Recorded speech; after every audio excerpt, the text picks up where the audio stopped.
Today is the first in a series of 3 online learning events, and you are at session 1, Developing a Trauma-Informed Healing to Wellness Court. We're very glad to have all of you here today, and just to test out some of the features that we have, there is a chat box, and while we're waiting for others to join, if you want to type your name and let us know where you're joining from. We'd love to know who's with us today.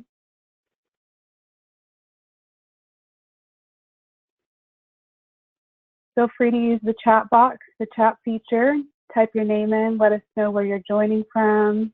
And if you have anything you want to share, if you work in a Healing to Wellness Court currently, or if you're just interested in learning more about Healing to Wellness Court and understanding trauma and the youth that are participating in your wellness court, feel free to share anything about what you hope to learn today. We look forward to connecting with you, and we're really glad that all of you have joined today.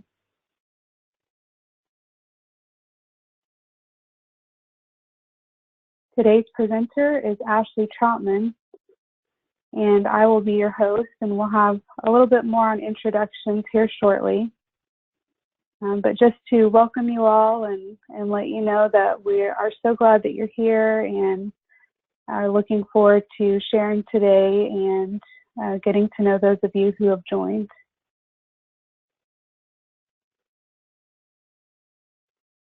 While we continue to wait for additional participants, I'm going to pass the ball to Marlon. He's going to give us some instructions and tech support.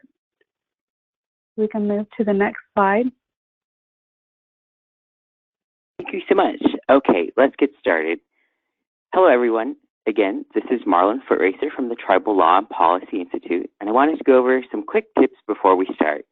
I know most of you have already attended past GoToWebinars, so I know you may already be familiar with the control panel on your right and how the audio is set, but I wanted to give a little refresher just in case. All attendees will be muted during this presentation. As you had done at the beginning of this meeting, you had dialed in with the PIN number. Please remember to use the questions box on your panel to submit questions and comments. If you have any technical difficulties, please respond by sending a message to the panelists. There is an interactive portion during this online learning experience, and please remember you can submit your responses and comments via chat. To minimize the control panel, please use the orange arrow up left. And one last note, we'll be recording today's webinar and we'll be sending out information at the conclusion of this event. Thank you so much, and back to our panelists. Thank you so much, Marlon, and we can move to the next slide. So thank you for joining Hensjay Anaklef Chohochipkados and Muskogee Creek and Yuchi. I am the Assistant Director here at the Tribal Youth Resource Center. And like I said before, we are located at the Tribal Law and Policy Institute. And we are very glad to have Ashley Trautman with us today, as she is joining us from the University of Montana School of Social Work. She is a juvenile justice technical assistant specialist, and she works at the National Native Children's Trauma Center. She provides training and technical assistance on the issue of childhood trauma to tribal communities from across the country. She also has trained tribal court judges, attorneys, advocates, school professionals, and social service workers in many other areas. She also serves as faculty and teaches a course on the Indian Child Welfare Act, and has served in many capacities in teaching about the history of law and policy and contemporary implications facing tribal communities. So we're very glad to have Ashley here with us today, and she is going to share a little bit more about herself later. Next slide. Here at the Tribal Youth Resource Center, we are sponsored by the Office of Juvenile Justice and Delinquency Prevention, and we are very proud to have a partner, the National Native Children's Trauma Center, and look forward to this webinar today and future supports that we're able to provide to tribal communities. Next slide.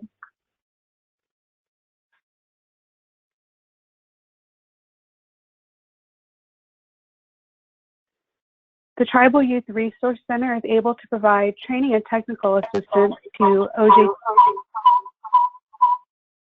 So I'm getting a little bit of feedback there. To all OJJDP tribal grantees, as well as any federally recognized tribe and also non-tribal interested parties. We're working in conjunction with the National Native Children's Trauma Center, not only for these learning events, but in a broader capacity to bring training and technical assistance to any community that's interested in enhancing their prevention programs, their healing to wellness courts, tribal youth programs, and tribal juvenile justice systems. We believe that our children are sacred, and we are working in conjunction with the Office of Juvenile Justice and Delinquency Prevention to bring training to communities as they request it, and to provide nationwide resources for any community to utilize to support their tribal juvenile justice systems. Next slide.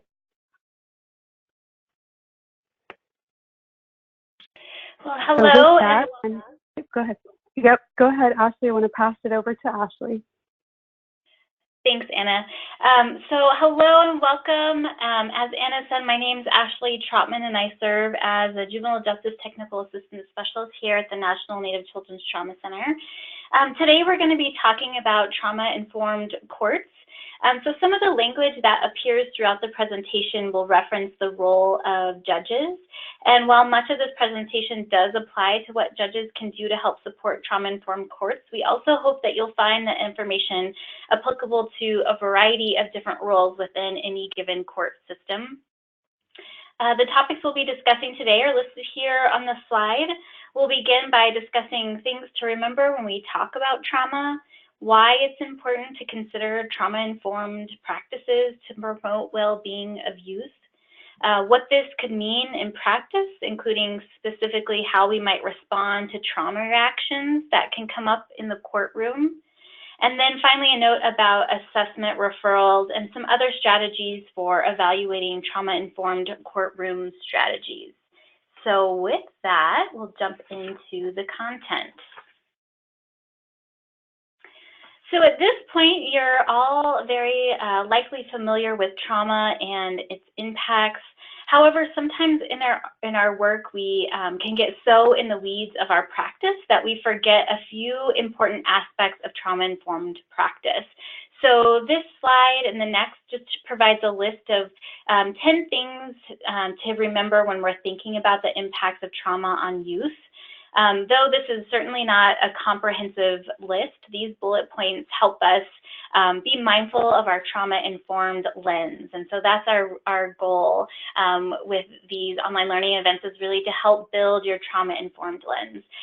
So for example, it's important to remember that trauma is an experience that's perceived by someone as threatening the life, safety, or well-being of a loved one. This might change from person to person. It could be that there's two youth involved in the same event. One is able to bounce back relatively quickly, while the other has significant traumatic reactions as a result. And this could happen for a variety of reasons, including maybe past experiences of trauma, in addition to some protective factors. And this is just to name a few of the different factors that go into and account for the ways in which people experience trauma. It's also important to remember that the experiences of trauma can impact a child's development and health through his or her life. These developmental impacts can lead to low performance in schools and put the youth at risk of delinquency.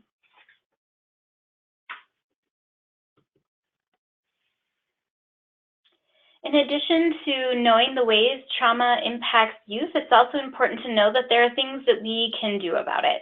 Understanding trauma symptoms through screening, assessment, can potentially help in providing services that are designed to specifically address trauma. Also, family involvement is crucial.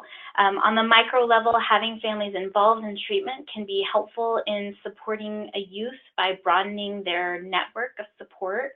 And on a larger scale, having input from families at the organizational level can support service delivery that's really tailored to meet the needs of clients.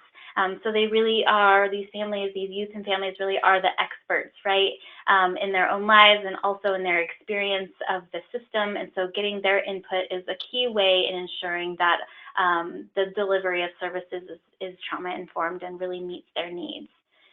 Finally, it's easy to think about trauma-informed practices as applying to those who might be in therapeutic roles within an organization.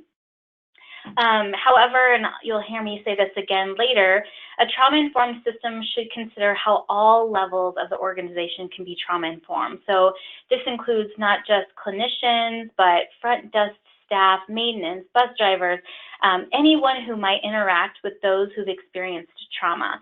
So in the court setting, this might include not just the judge and attorneys, but maybe the bailiff and the court clerk. The more individuals who are aware of the ways that trauma impacts youth, the better able we are to effectively respond to and support their well-being.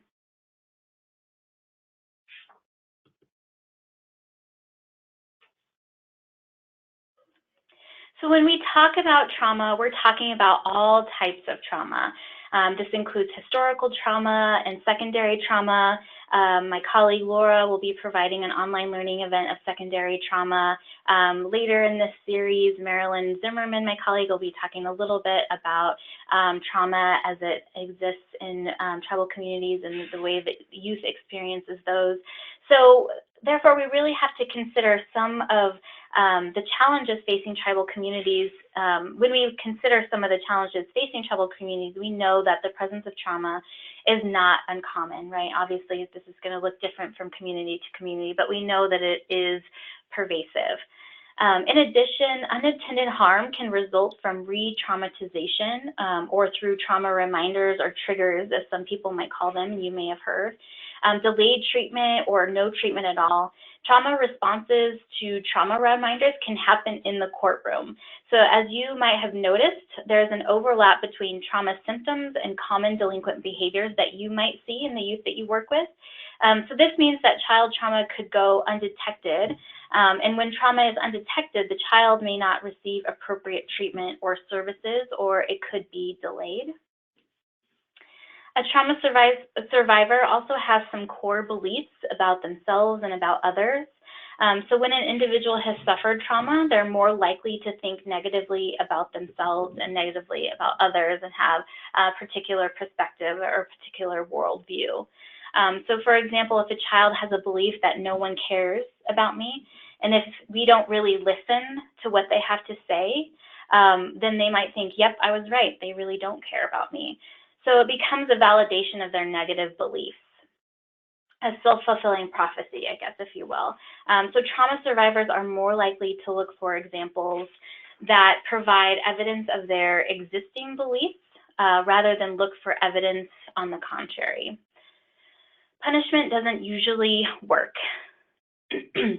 Providing punishment assumes that the child or adolescent is rational about what they've done, and a traumatized youth who is reacting to trauma triggers, overreact, may not see how their behavior is connected to previous trauma. On the surface, it can look like just bad behavior. You see these same kinds of cases day in and day out, and if you're thinking that these kids are just bad, the response is to increase the level of punishment, but this doesn't necessarily work. Positive reinforcement is usually more effective than punishment. Drug court evolved from the thinking that crime is sometimes a result of an addiction. So now we have to move a step further and think about crime as a result of an addiction that is a result of trauma, right? So not all the time, but we certainly have to look at it as a precipitating factor. So moving toward youth being treated like an offender who needs help versus an offender who needs to be punished is one way to recognize the significant way trauma can impact these youth. Trauma impacts many court decisions, as you know, including temporary placement or custody, detention or hospitalization, treatment and referrals to health and behavioral health services, termination of parental rights and adoption, restoration and treatment for child victims, and the list goes on and on. So it's important to keep trauma at the forefront when making these kinds of court decisions, and I would argue any type of significant life decision for these youth.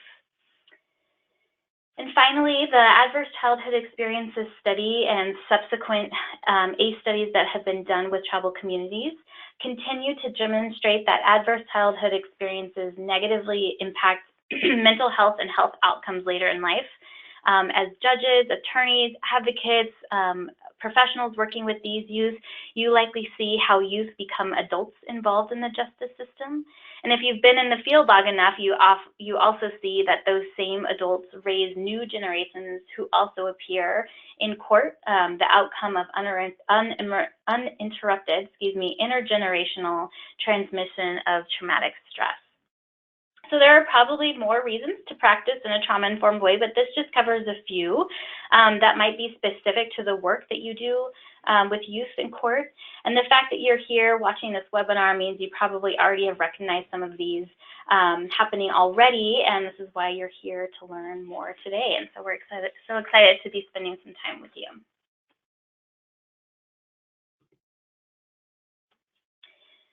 So now that we've talked about why it's important to be trauma-informed, let's turn to look at what that really means in practice. So this quote, I think, does a good job of providing a brief overview of what a trauma-informed system means. And so I'll just read it to you because I think it's really impactful. A trauma-informed child and family services system is one in which all parties involved recognize and respond to the impact of traumatic stress on those who have contact with the system, including children, caregivers, service providers. Programs and agencies within such a system infuse and sustain trauma awareness, knowledge, and skills into their organizational cultures, practices, and policies. They act in collaboration with all those who are involved with the child, using the best available science to facilitate and support the recovery and resiliency of the child and family. So you'll note that the theme here is that anyone who's responsible for interacting with a youth or family who has experienced trauma recognizes its impact and infuses knowledge and skills into organizational practices, cultures, and policies to support the well-being of youth and their families.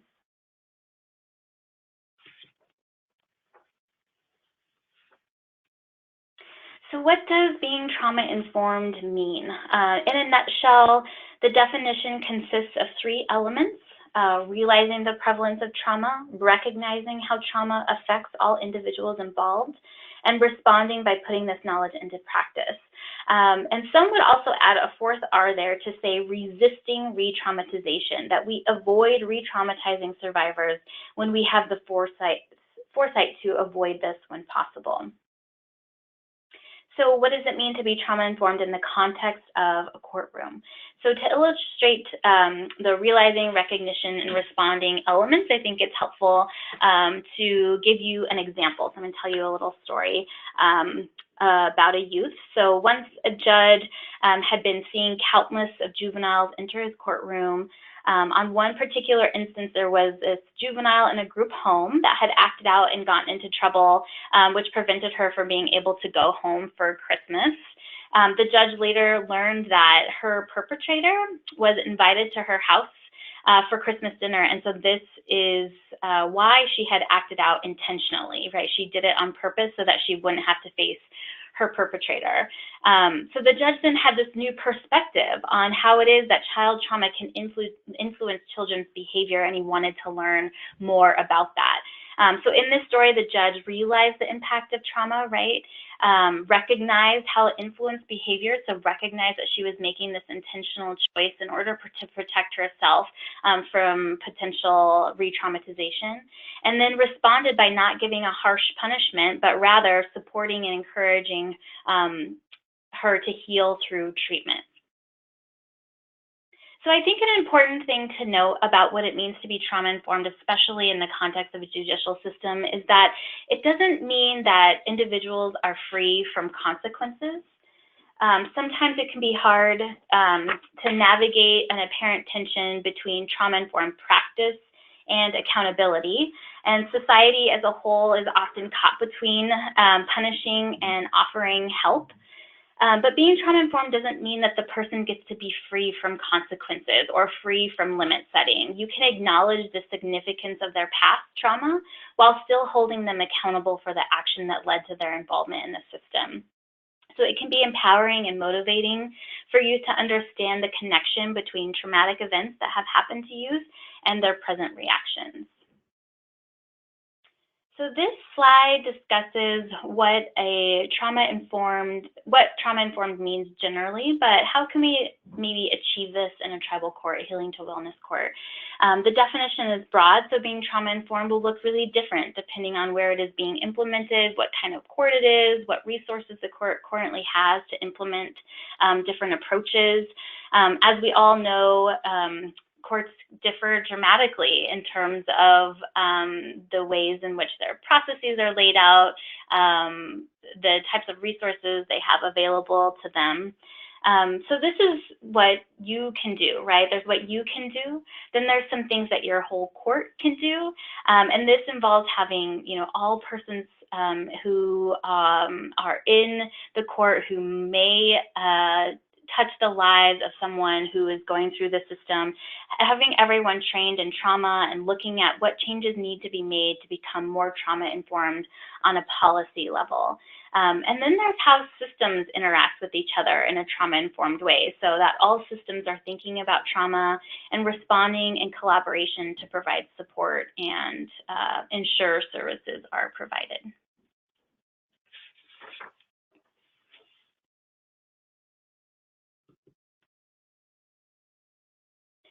So we're going to turn next to talking about trauma triggers and what trauma can look like in the courtroom. So just wanted to stop briefly here to review what the symptoms of post-traumatic stress disorder are that appear in the DSM. So youth who have experienced trauma may exhibit many of the symptoms described here on this slide. So it could be re-experiencing memories, dreams, or flashbacks.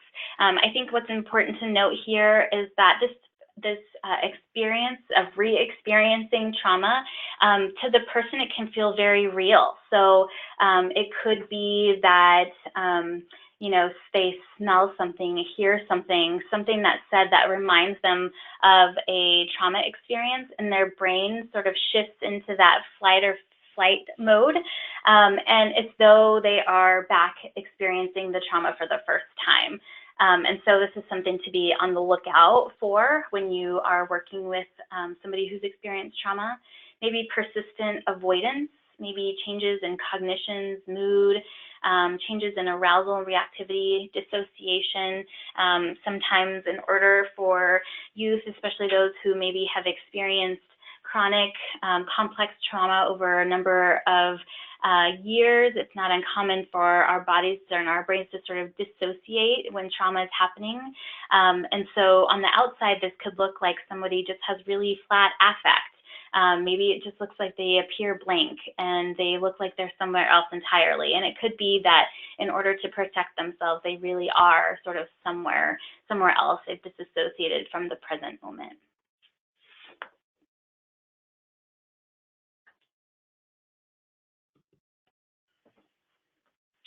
So being a judge, representing the law, spending a limited amount of time with the youth or the person who's appearing in court places you in a prime position to evoke trauma reactions. Of course, we never intend to cause an individual distress. However, youth can definitely have some core beliefs about what a judge or someone who's in an authority position represents and what kind of person they are. Youth get a lot of messages in the media or from peers about the justice system, even if they may not be accurate messages, right? They still are receiving messages from media or peers about what the justice system entails. In a sense, there could be stereotyping then that happens between the youth and the judge or the person who's in an authority position based on the information that you've been given about each other or just knowing about each other's role, right? A judge and a juvenile offender who's done X, Y, and Z. But it doesn't mean that we can't overcome these stereotypes. In addition, you may have different roles, and these roles have implications. So as well as being an adult in general, an authority figure who has control over what happens to them, male or female, can have different connotations for youth depending on their past experiences. Being a community member who may know or have some connection with them or their family outside of the court, all of these factors might influence the ways in which the youth or the person appearing in before court can perceive you and can be a potential source of a trauma reminder. And finally, going to court produces anxiety. So whether it's the first time or it has been many times, there's just no way around that. You may perceive that youth don't care because they look as though they're shut down, but this could be how they're coping with trauma in the moment, and how they're coping with trauma reminders and anxious, anxiety-provoking situations.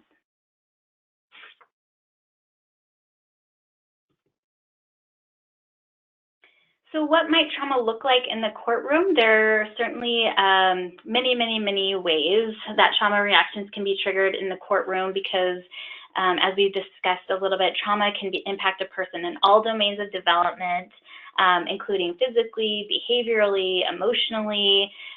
So that ability to really identify, regulate, respond in appropriate ways. Trauma can impact thoughts, relationships, worldviews, spirituality, and again, everyone has different trauma reminders. And it's important to remember that not everyone responds to a traumatic event in the same way, and that many responses can look like other things, such as ADHD, anxiety disorder, anger problems, etc. So I'll give you just a second to look over what some trauma reactions can look like.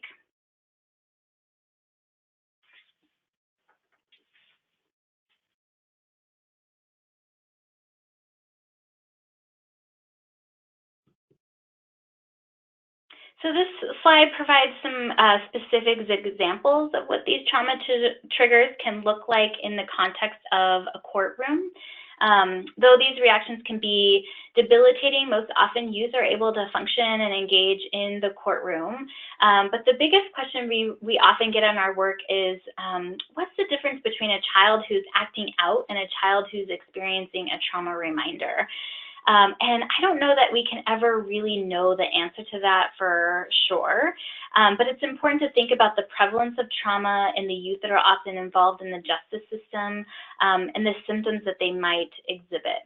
So, you know, for example, you might see hypervigilance. This could look like an exaggerated startle response to a loud noise in the courtroom, right? Maybe someone appearing in court is just really dysregulated and they're yelling, and you may think that they're being aggressive, but this could just be a reaction to trauma, right? Or maybe there's avoidance. I think not showing up to court, we often hear, especially when we think about maybe parents who are you know, involved in the child welfare system and they don't come to court. I think a lot of times it's not uncommon for us to hear, well, if they really cared about their children, they would come, right? And I think we have to think about breaking that down a little bit and try to consider the role that trauma might play in some avoidance behaviors. Maybe impaired memory, so difficulty remembering everything that's said after court or about a situation when they are dysregulated. I think an example of that could be perhaps you're working with somebody who's experienced sexual assault and you know, on the outside, you might say, why wouldn't, you know, if this happened to me, I would remember every single detail. But that's not necessarily true for somebody who has experienced trauma, because when you're in the moment experiencing trauma, you're very much operating from that, you know, your brainstem. You're just trying to keep yourself safe. So flight, freeze, right? You're not taking into account all of the different stimuli in your environment. So somebody who's recounting an event may appear to talk circularly about it. They're not very linear. They can't remember a lot of details. And it could be just because it's not because they're not telling the truth. It could just be because they were, you know, that was a very traumatic experience for them. And so they weren't operating in that part of your brain that's taking in a lot of different nuanced factors in your environment. Potentially avoidance or dysregulation is something you might see. So maybe somebody who's appearing before a judge saying, I don't know, maybe refusing to answer questions, physical reactions, excessive sweating, fidgeting, or they may look numb. Again, no emotional expression. So based on high prevalence of trauma, it's not unlikely that many of the children who appear in court can experience a trauma trigger and corresponding behavior as a result. And with that, that brings us to our first discussion, and I'm going to hand it over to Anna. Thank you so much, Ashley. And we are going to take a little pause here and talk about some of the things that Ashley discussed. So we'd like to hear from you. What are other ways you have seen youth who have experienced trauma react in the courtroom? So for those of you who are working in the juvenile justice system and serve within your court, we'd love to know if any of the things that Ashley shared or any other reactions that you have seen in court, if those are possibly related to trauma, or now that you've heard Ashley share some of the reasons for some behaviors, if that's making any connections for you. And I'll just share, having served as a prosecutor and working in a juvenile justice setting, a lot of times we would just get that, silence or inability to answer would sometimes shut down once we would get into the courtroom or not want to talk. And so now that I have had some training in the areas of trauma, going back to that time, I feel like I would have recognized it better. So I appreciate what Ashley has shared so far. And Ashley, if you have any examples from any of the trainings that you've given, feel free to share those. So if you guys want to use the question or the chat box, let us know. Have you experienced any of these reactions in the courtroom from any of the youth that you're serving? I'll just give you guys a few minutes to type in.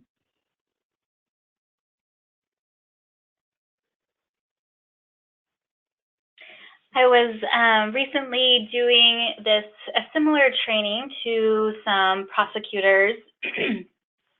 And one of the examples that was given when I asked this question was that they were with a survivor of an intimate partner violence event, and they were at deposition, and she was being asked a lot of typical questions, and she just started to, was doing fairly well, and then there seemed to be a series of questions where she just sort of shut down and said, I don't know, or I don't remember.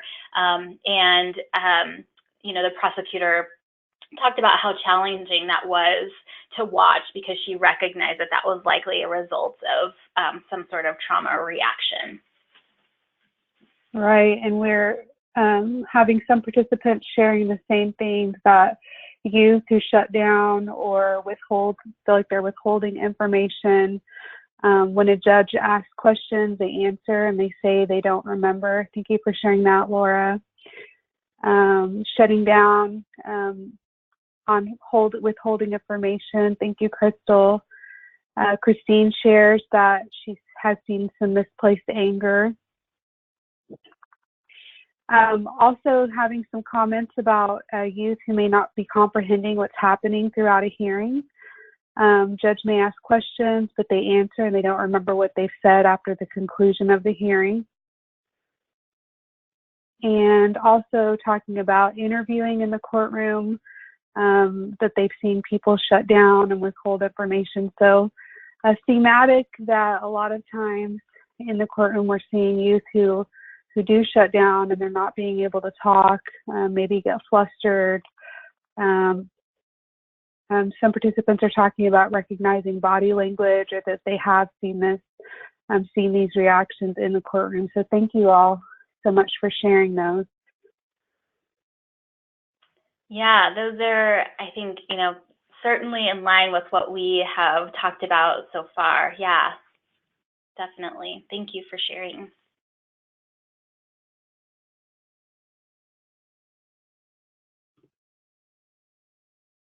And we're getting some really good comments. I'm processing these really quickly, but I do want to share looking at dropping off attendance from court. You want people to succeed, but looking at the things that we put on the youth as part of their cases, and so maybe a lack in progress due to that.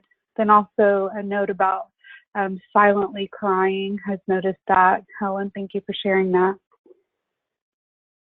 So I think these are all reactions.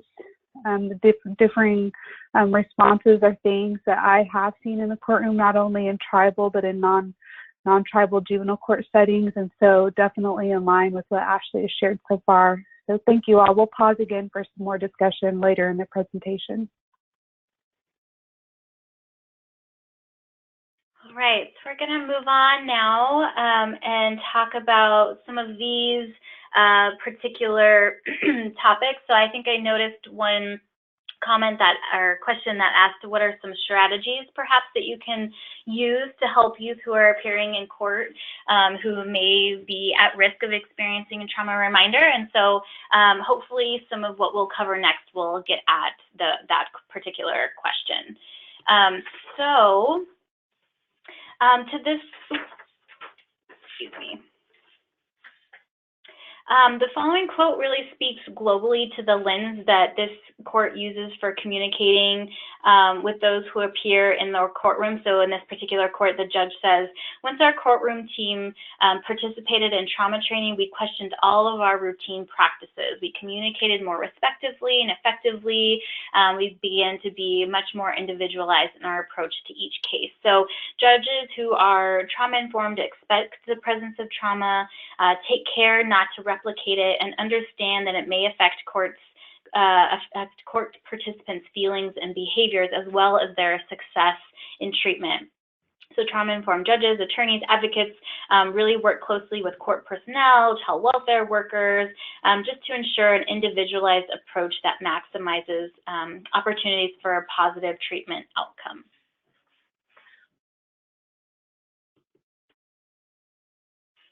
So an important component of communication is building rapport. Studies show that when the person interacts in the ways described here in the first bullet point, rather than cold, authoritarian, or condescending, that youth are usually more likely to give information and are more resistant to misleading questions. Having said that, it's not uncommon to feel the need to want to scold or lecture or be firm with the youth, especially those who might come into the courtroom multiple times, and especially if they're acting out in court. But this just reinforces, right, again, those negative beliefs about themselves and confirms their negative beliefs about other people if we approach in a way that tends to scold or lecture. Youth are also told what to do by all adults in their lives at a time when they're usually, trying to fight for some autonomy. So being told what to do might result in a youth putting up a defense. You can't tell me what to do. A concern of yours might be, how can I get this message across in the most efficient way? And it seems like a lecture might just do the trick. But if you don't have rapport, and it could be then that they're not going to take your advice or see anything you have to say as credible. Realistically, this can be pretty challenging, especially when you may have a limited amount of time, and many youth are defensive throughout the process, making it really challenging to build rapport in that limited time frame. But I'd say it's better to try and build a bridge than none at all.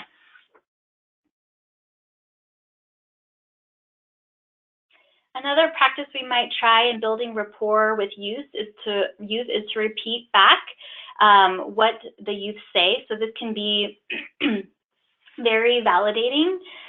They know that you have really heard what they've had to say. You don't necessarily have to repeat it back word for word, but you can tell them how you understood it and give them an opportunity to correct you if you misunderstood them. You might also consider thanking them for any information that they do provide. Not all the time, but it is important to remember that often youth who are involved in the system may not have had much adult support in communication, so it can be difficult for youth to talk in a courtroom. Acknowledging your thanks for the information that they give can be positive, way of positive reinforcement for providing that information. Again, as a good reminder, positive reinforcement has been shown to be more effective than punishment. So praise what you would like to see more of, give you know, an example of what that could look like. That can be more effective sometimes than punishment. And then finally, children don't generally tell adults when they don't understand something. So it's important to keep in mind how old the child is, the youth is, and also remembering that trauma can cause children to developmentally progress. And so we should keep that in mind as we think about the level of detail that we might need to include in any sort of explanation about the courtroom process or the judicial process. Just keep in mind that development very well could be impacted in a youth who's experienced trauma, and to shift the ways in which you interact with them accordingly.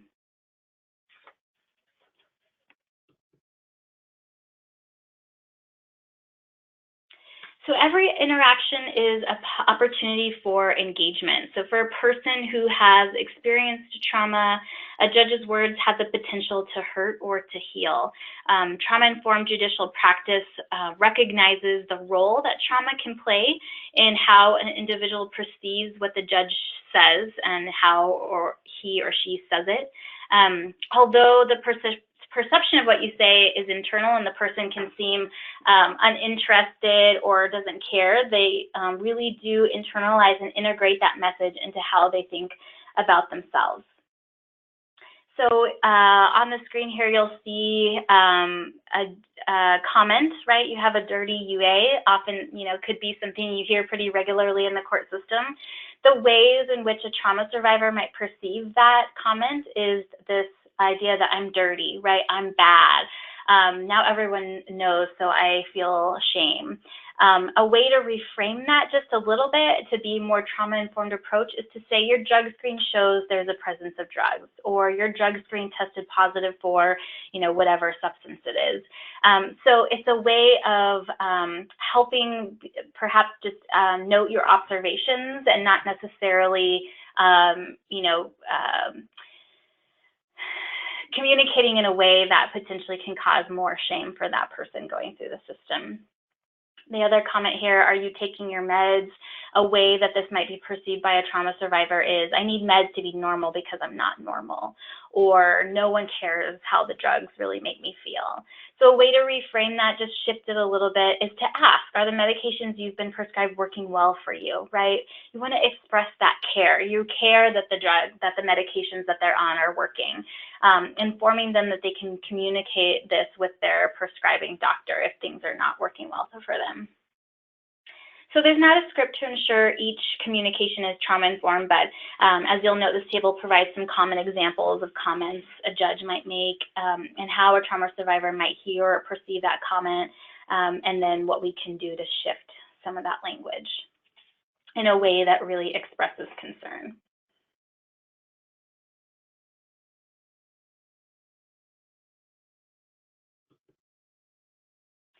So this slide provides just some additional examples of the ways we might reframe our language to be more trauma-informed. The first example, you didn't follow what you were supposed to do, you're going to jail, we're done with you, there's nothing else we can do.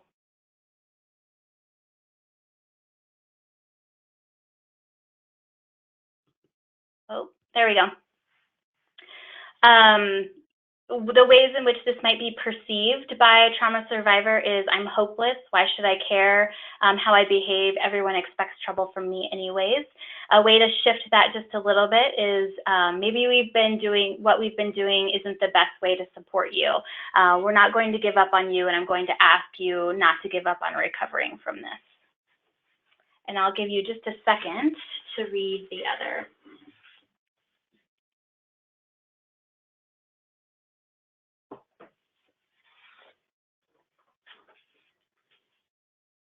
So hopefully just some examples of how powerful language can be.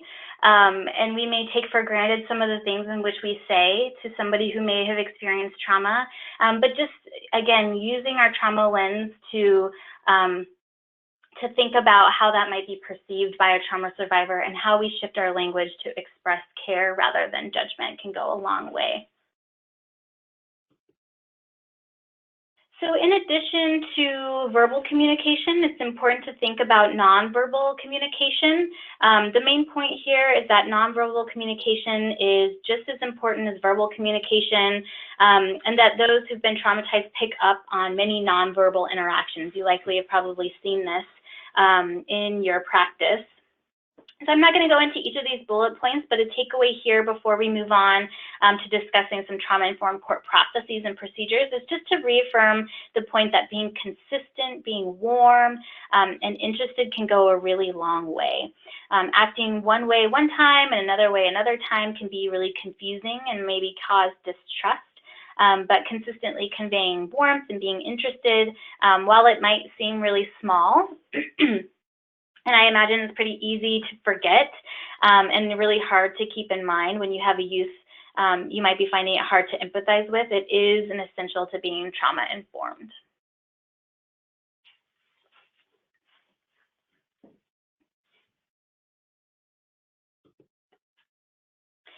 So the quote on this page just shows the impact that trauma-informed communication can have on somebody who has experienced trauma. So the quote is from a trauma survivor and says, "So here I was in front of this judge asking for a restraining order against a family member who was also going to show up in that courtroom.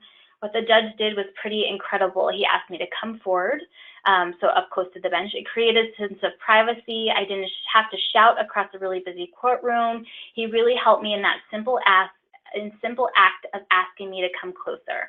I was able to do what I needed to do, and he was able to hear what he needed to hear. This judge changed my life in that one simple act." So I think, you know, sometimes it can be overwhelming to think about how it is that we change our courtroom processes, our judicial systems to be more trauma-informed, and I just want to reiterate that it can be very small things that can go a really long way.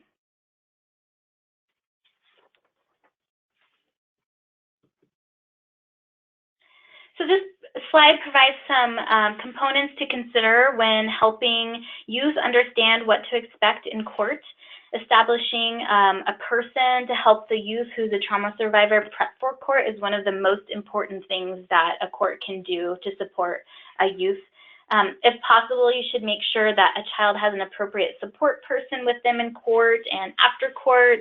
This can also go for youth involved in juvenile proceedings or really even adult survivors of intimate partner violence who may have to testify regarding his or her experience, which can be very stressful and can cause trauma reminders.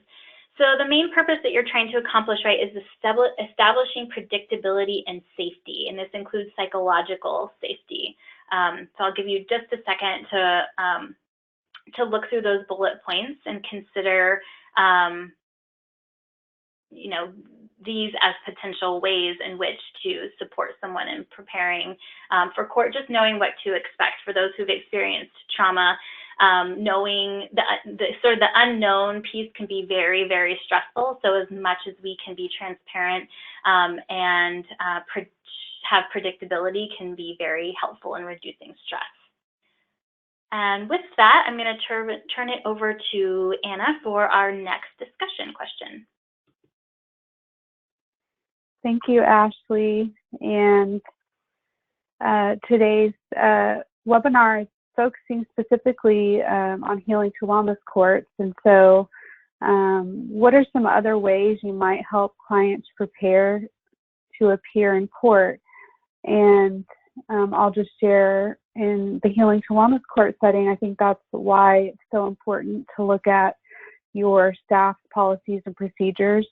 Just because within the healing to wellness court, we know that there's the opportunity to provide a one-to-one orientation with your case management or with your team, and really have the opportunity to help that youth understand what's going to happen when they come to court, what the process is within the case, and just being really open and transparent about what they can expect.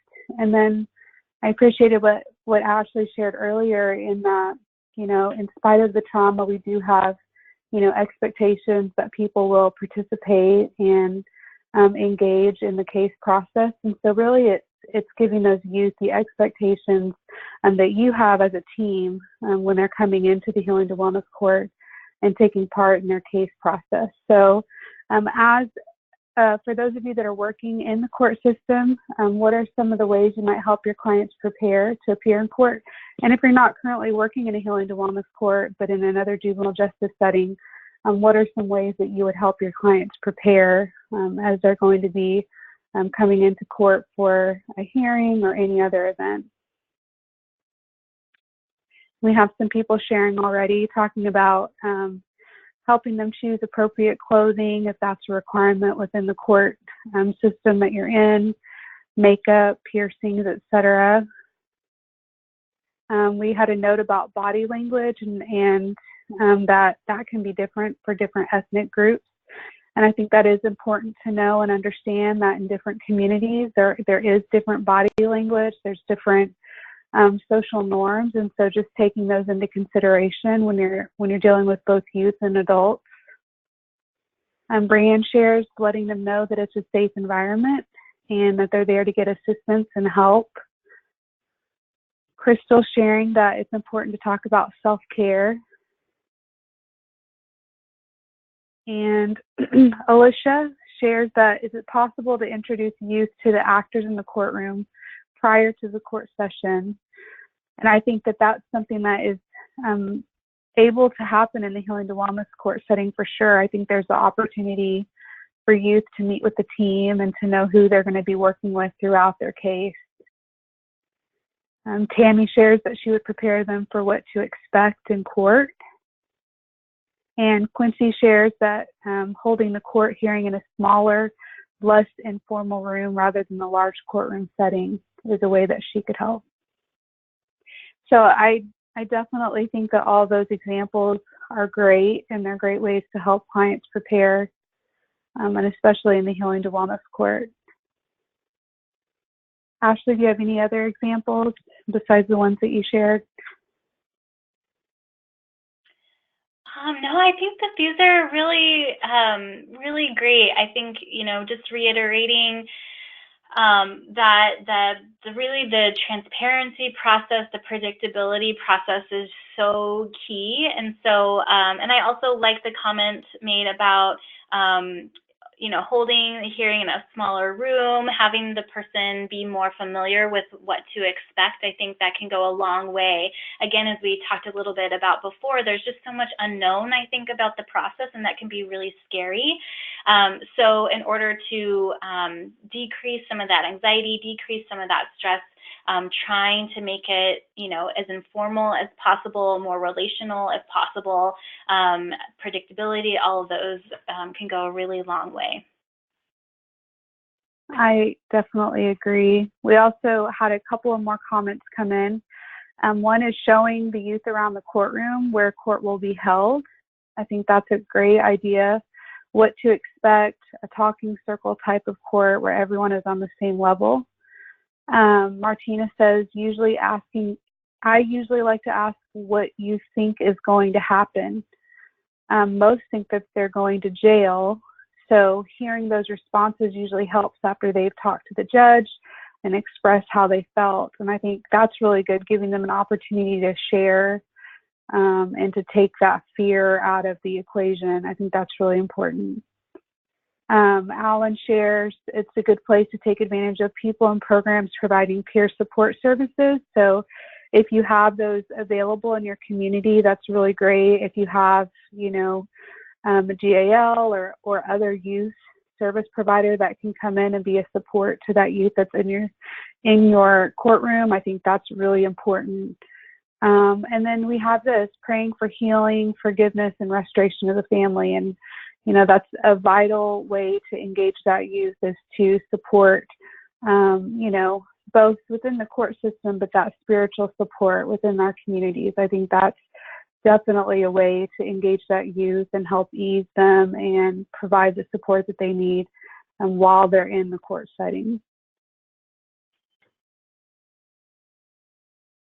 So thank you for all of those. We'll go ahead and keep moving through the presentation. Thank you, Ashley. Thank you, Anna.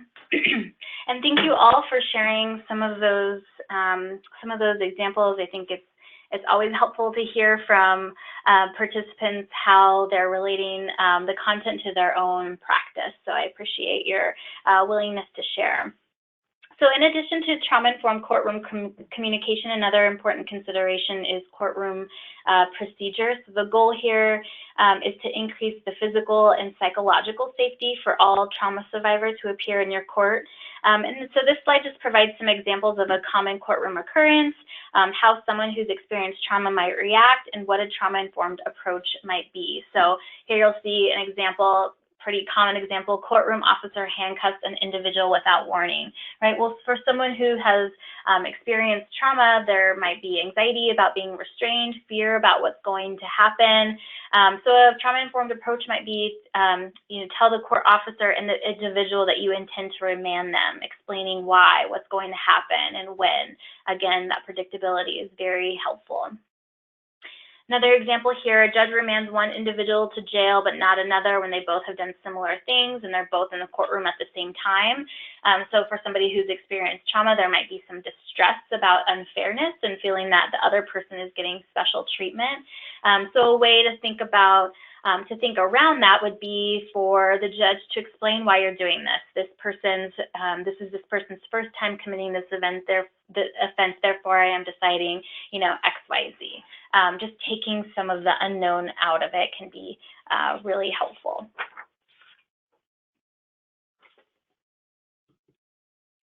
So this slide provides some additional examples of how to turn common courtroom experiences into a trauma-informed approach. You might find that these experiences, a survivor's reactions, a trauma-informed approach can be translated to settings outside of the courtroom as well. So for example, I wonder if a youth who has experienced trauma that sits in a waiting room before entering into a meeting with, let's say, a probation officer, maybe it's a principal in a school, someone of authority, could also feel many of these same feelings. So considering ways that your organization might adjust some internal procedures that accommodate could help youth receiving services.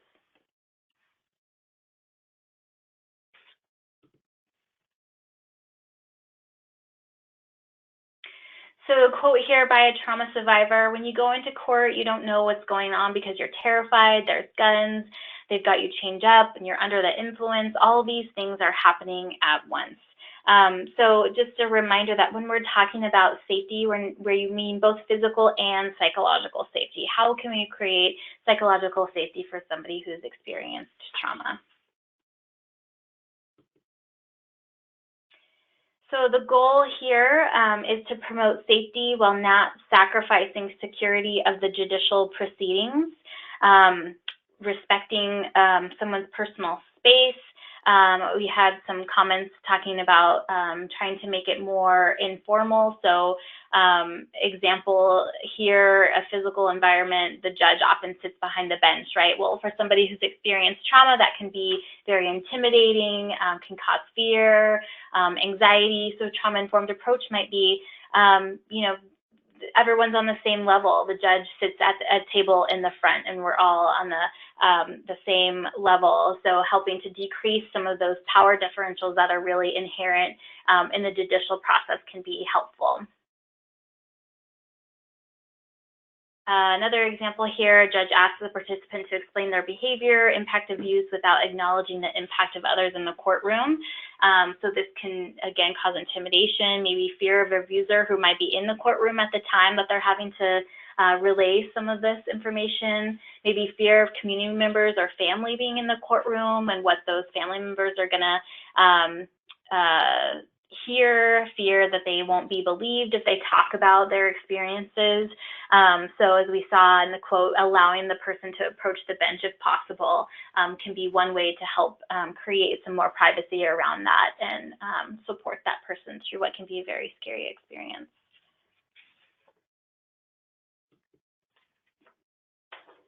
Okay, so getting a trauma-informed look at a case is really important when we try and think about really having complete information from all the systems working with the child and the family. So some questions to ask yourself as you're moving through the process is, have we gained all relevant information from the child's history? Are professionals working with the child and family, are they communicating? Are the systems really working together? Are we noticing any developmental delays of the youth who might be moving through the courtroom process? How many placements has this child experienced? And is it possible that the multiple placements that they've experienced in the past be due to a history of trauma? So, you know, could the behavior that the child is exhibiting be due to trauma reactions?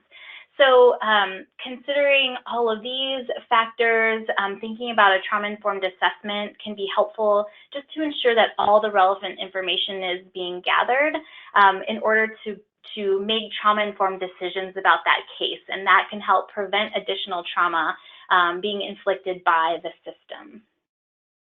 And so we're going to talk a little bit next about assessment and referrals, or assessment and treatment, excuse me. So there is a difference between trauma screening and assessment. So generally speaking, a screening is used to identify potential individuals who've been impacted by trauma and need a further assessment. So this can be conducted by paraprofessionals. But an assessment is done by a licensed provider who can more accurately assess trauma symptoms, functioning, and provide recommendations for treatment or treatment itself. In tribal communities, this can be really difficult because there's not enough providers who are trained and able to provide evidence-based trauma treatment, but it still can be helpful and important to know who in the community is able to provide these types of services, including maybe cultural healing practices. So just a major takeaway from this slide here is that not all assessments are created equally, and that we want to think about trauma-informed assessments in order to really get a good, comprehensive, accurate understanding of the strengths that that person has, the trauma that they've experienced, and how it's impacting functioning, and all of those factors help us determine what the best path forward would be for healing and supporting trauma-informed treatment.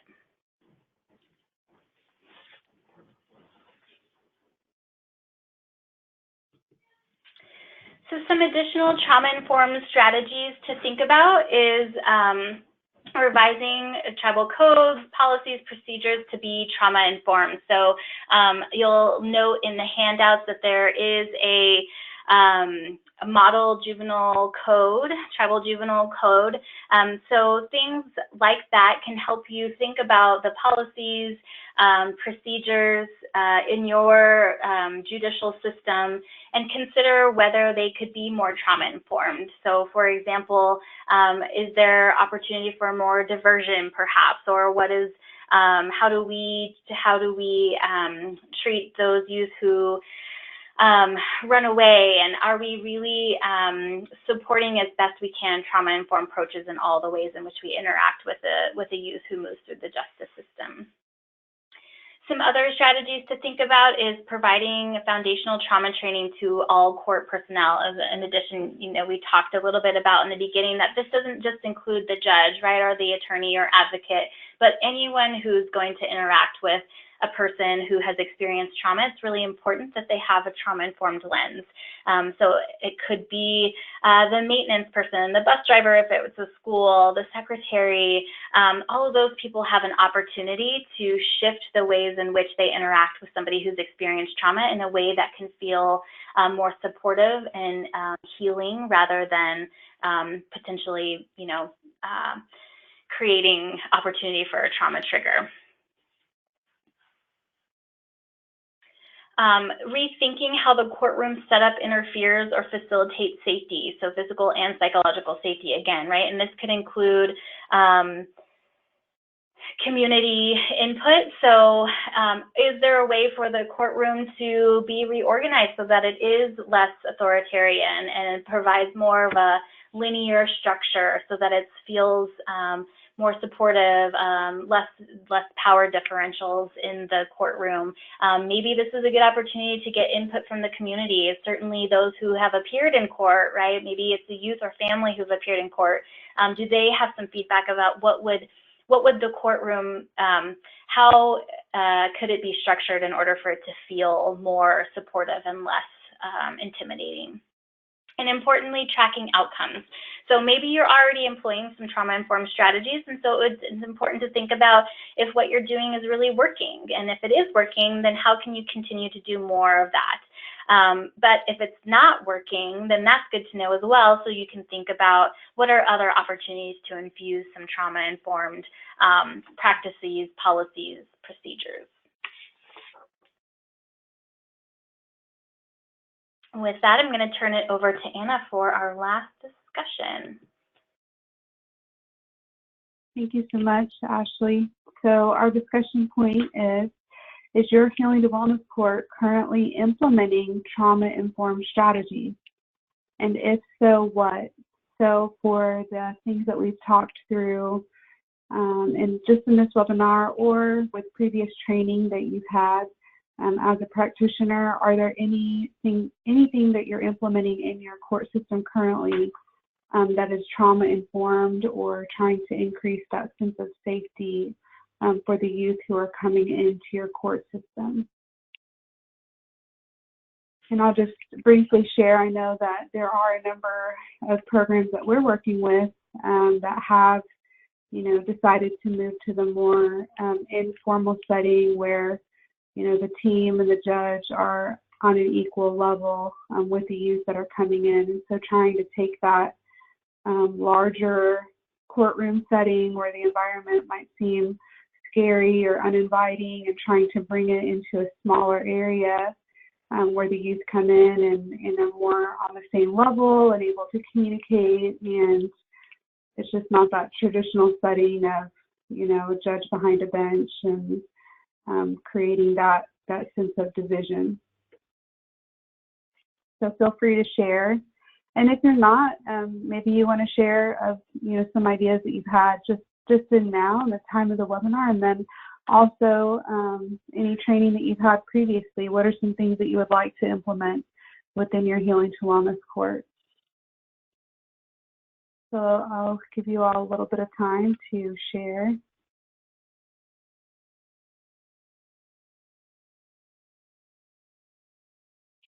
So we have a couple of comments here. Juvenile Healing to Wellness Court is just getting started, but modeling after the adult court in which all parties are on the same level at a table to discuss the case.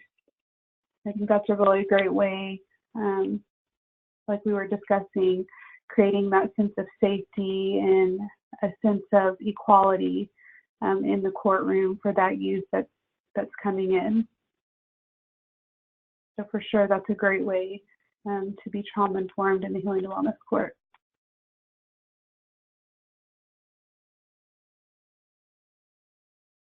Just going back to some of the comments that were shared earlier about what are some of the ways you've seen youth react. I think just learning from those experiences and trying to create a sense of safety based off of those prior experiences where you've seen youth possibly be triggered. Changing your body language, letting those youth know that it is a safe environment and that they're there to get help. I think some of the discussion that we've already had is spurring some of the changes that you can make in the courtroom. And then prior to the court date, some things that your team can do to help the youth be ready and be prepared. And those are great strategies to help the youth as they're entering the court system. So Helen shares that they are transitioning to a circle-type setting as opposed to the judges being behind a table. And Daniel, youth and children have a friendly waiting area. They are on eye level, and there are rules on the wall for the youth. So just like we talked about, expectations are known before they come into the room. there's an understanding of what's going to happen before they actually come into the courtroom. So that's really helpful for those youth. Ashley, any comments on any of those? No, I think we were working with one court who was interested in, getting some, I think it was some sort of video program where the youth didn't have to actually come into the courtroom in order to appear, because the idea of having them in handcuffs and being, sort of in handcuffs and then being brought to the court where it's possible that they might be seen by others in the community, which can cause a lot of shame. They were able to work out a way in which the youth are often able to appear via video in order to decrease some of that opportunity for the anxiety and stress related to actually being in the courtroom. And so certainly that's going to be dependent, right, on the policies, procedures of every given court, but that's just one other example that I've seen in practice. Yeah, I think there's a lot of different ways that you can implement these, being strategic about being trauma-informed and making sure that the whole team is on board. And I like what you shared earlier about assessment, and even in some communities there may be that barrier to treatment services, there are resources that we can connect you with, so that there's a possibility that someone on your team could become trained to just do some sort of an initial screening, so that at least your team has that awareness so that you can support that youth. And so that's why we're here. We're here today to talk about the topic, but then also following this webinar, there will be supports on both the Tribal Youth Resource Center side and National Native Children's Trauma Center to continue to support you as you're implementing strategies within your court system. So thank you to those who shared some of the strategies that you're going to implement or are implementing now. I'll let Ashley proceed. Thanks, Anna. Thank you all for sharing some of the things that you're doing already or perhaps hoping to implement in the future. This brings us sort of to the last few slides of the presentation, and this really just talks about the opportunity to really reflect on things that you may already be doing in order to understand ways in which your juvenile healing to wellness court can become more trauma informed. So one idea is to think about a court self-assessment. There is one in draft. I don't believe it's been published yet, but as soon as it is, we'll certainly, that can be one of the resources that I know we would be happy to make available to you. But essentially it mirrors the essential elements of a trauma-informed juvenile justice system. So that's also one of the handouts that you'll see. And it just provides a framework for how to examine, review, and rate day-to-day operations with a set of benchmarks reflected in each essential element. So how is it that we, how well are we doing in supporting our staff in responding to secondary traumatic stress, right? For example, that can be one of the areas of practice that you might want to take a look at. So when thinking about maybe conducting some sort of a court self-assessment, an idea that you could think about is forming a self-assessment team, right? So this can include a variety of those individuals who work in the system. So maybe it's the judge, administrator, probation officer. It can include mental health professionals, prosecution, defense, attorneys or advocates, and certainly the consumers, so family and youth representation. And so it's having this whole team together to take a look at all of these ways in which a court can be trauma-informed, and reflecting on how well or not a court might be doing is one way that you can start examining opportunity for growth.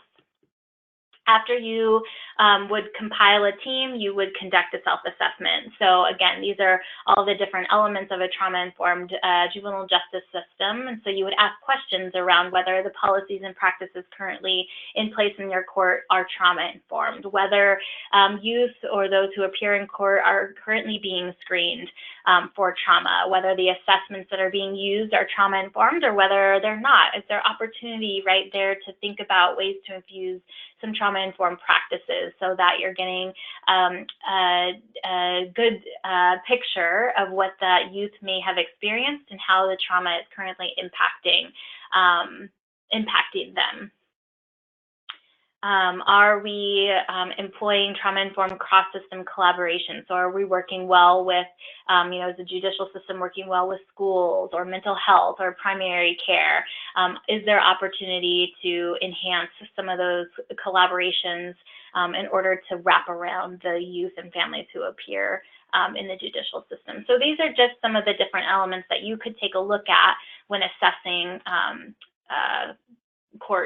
assessing your particular court. And once you've done that, then you would take a review, or you would review where you're at. So maybe your court is in the exploration phase, right? So you haven't considered whether day-to-day activities under a particular element are trauma-informed. But maybe you're in the preparation phase. So some of you have already talked a little bit about the ways in which your court is moving to something less formal, more linear, in order to support, trying to take some of the anxiety out of that process. Maybe you're in the implementation phase, so you have policies and practices that have been formally adopted and you're implementing those in your practice already. Or maybe you're in the sustainment phase where you have practices, procedures, they're being implemented, and they're really considered ingrained and stable throughout the system. So just ways to think about your process of becoming trauma-informed and where you might be in the process. And once you have done that, then you can think about where you're at in the stage of implementation and think about developing some strategic planning priorities. So what is really a priority for our court? Do we want to think about, we're in the early stages of considering trauma screening. And so if we really think that that's an important component of our trauma-informed approach to youth who move through the system, what's going to be our plan around that? What's our strategic plan around implementing trauma screening? And then from that, developing some concrete next steps for addressing priorities by identifying some key task-related benchmarks, outlining a timeline. And so things to keep in mind as you're considering, some sort of a court assessment is assessing your organizational capacity. So what is the opportunity? What are our resources at our fingertips in order to employ some of these? What are going to be some of our barriers in regards to capacity? Maybe it's funding, or maybe it's just not enough people. Whatever it is, trying to strategize around that can be really important. Building on strengths that you already have in your system, using your team in a way that honors everyone's experiences and expertise, prioritizing and developing goals. I think sometimes it can be overwhelming, again, to think about trying to employ some trauma-informed strategies.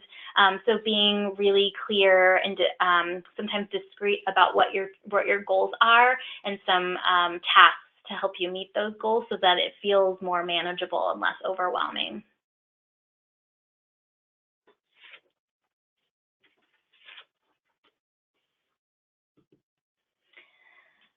So just a few last words here. So we recognize these suggestions don't encompass all the ways that you could apply a trauma-informed approach. We also recognize that we didn't go over strategies at more of a systems level, right? We talked pretty specifically about the courtroom experience, but ideally it'd be great if all systems interacting with the child were trauma-informed. So thinking about the child welfare system, treatment providers, schools, court, juvenile detention center, youth shelter, all the agencies that might interact with the children in your community, so that everyone is looking at the case through the same lens and that they can effectively treat the child. And just a parting note is the more you know about the case, the better able you are to respond in a trauma-informed way. So again, using tools like trauma screenings or assessments, asking those strategic questions about placements in order to really understand, you know, what has been the trauma experience of this individual and how is that trauma currently impacting them. And once we know that, then we can strategize around what's going to really promote the best healing for this person.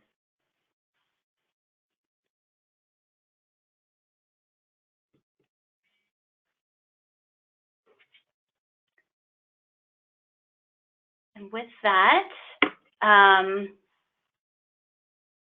these are just the last words. So what we covered today, key things to remember about trauma, why it's important to be trauma-informed, what it really means to be trauma-informed. Sometimes I think we don't necessarily know what that can really mean in practice. So we talked a little bit about ways of recognizing and responding to trauma in the courtroom.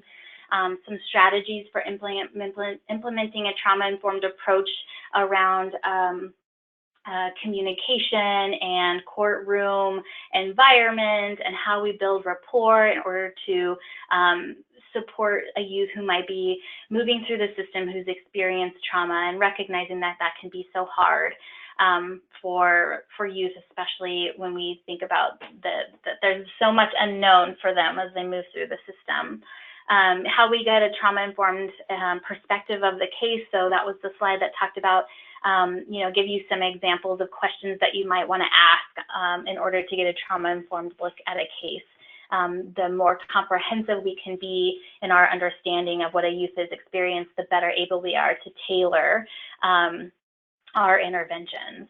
And then finally, we talked about assessment and referrals and how not all assessments are created equal, and is there opportunity to use trauma-informed assessment in order to make referrals that to trauma-informed treatments, recognizing, right, that sometimes that can be challenging for communities with limited resources, but having that understanding can be really helpful.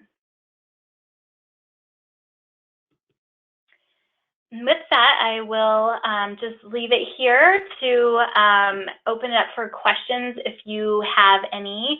And I've listed some resources here that are in the handouts. So the National Child Traumatic Stress Network has a bench card to promote trauma-informed lens for a juvenile court judge. So I would highly recommend taking a look at that in addition to the essential elements of a trauma-informed juvenile justice system. And so that goes through all the different elements that the National Child Traumatic Stress Network has sort of developed as a way to think comprehensively about practices. So, you know, policies and procedures and training and and supporting secondary traumatic stress mitigation. All of those different components are housed in that 8 essential elements. So I'd encourage you to take a look at that as well. And then finally, the University of Washington has has an example of Model Tribal Juvenile Code, and it's pretty comprehensive, and it really seems to be a great resource for thinking about trauma-informed codes and ideas for policies and procedures. Thank you so much, Ashley. And yes, we invite you all to download all of the handouts that are available today and take those. If you have questions later, we're happy to answer those later. But if you have questions now, feel free to type those in, and we'll try to address those in the last couple of minutes that we have left. And again, all those handouts are in the handout pod for download. And Ashley, we can go to the next slide and let people know while we wait for questions.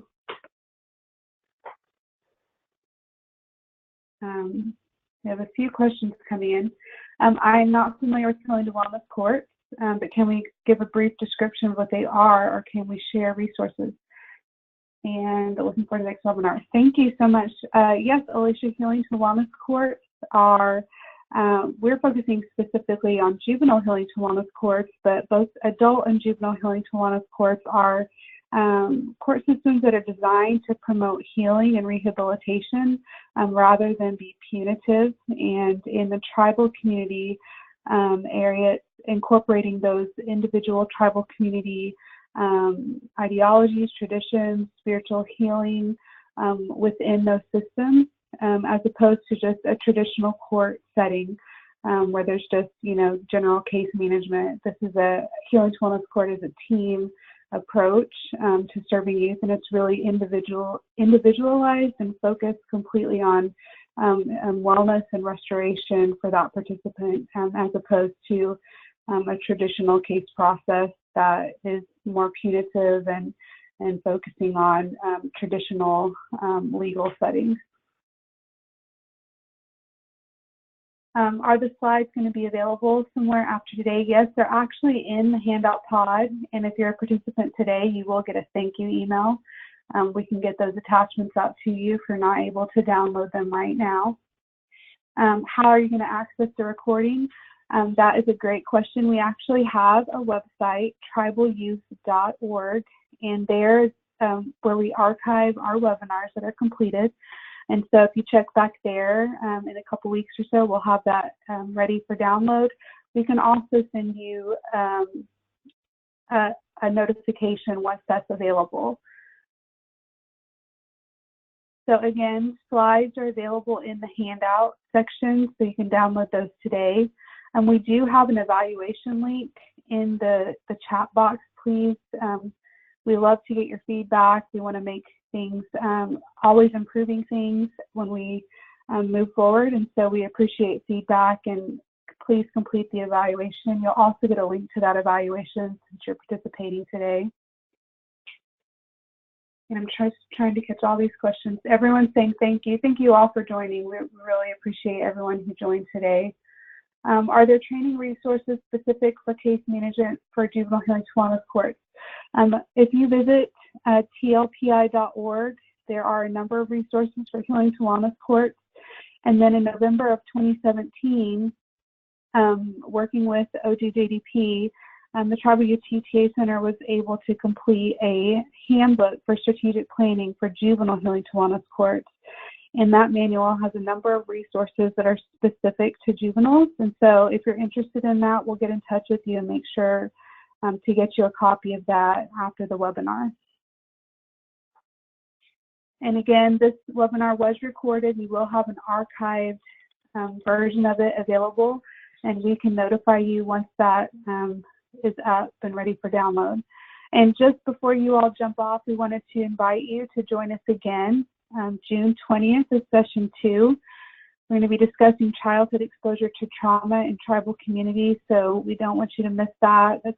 It's integral to increasing your understanding of this overall trauma-informed process. And so we invite you all to join us again on June 20th, and you will get a registration link. There's going to be a reminder to register.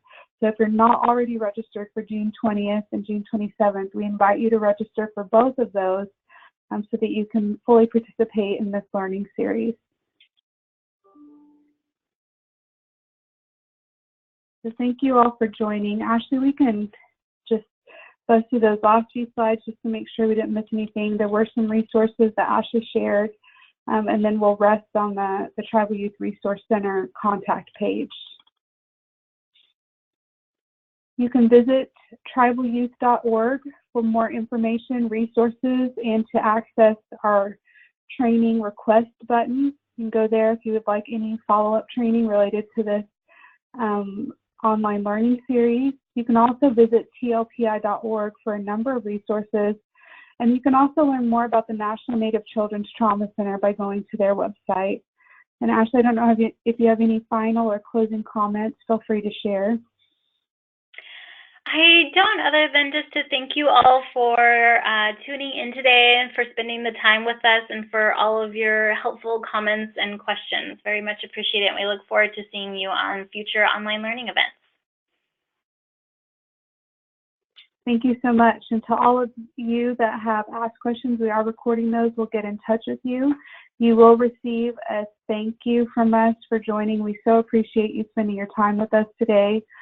Please complete the evaluation. We love your feedback again, and visit our website anytime. We're happy to support you, and any follow-up assistance or training requests that you have, we love to follow up with you and help you in any ways that you're needing. So thank you again for joining. We appreciate you. Please join us again on June 20th, and we will see you all again soon. Thank you so much.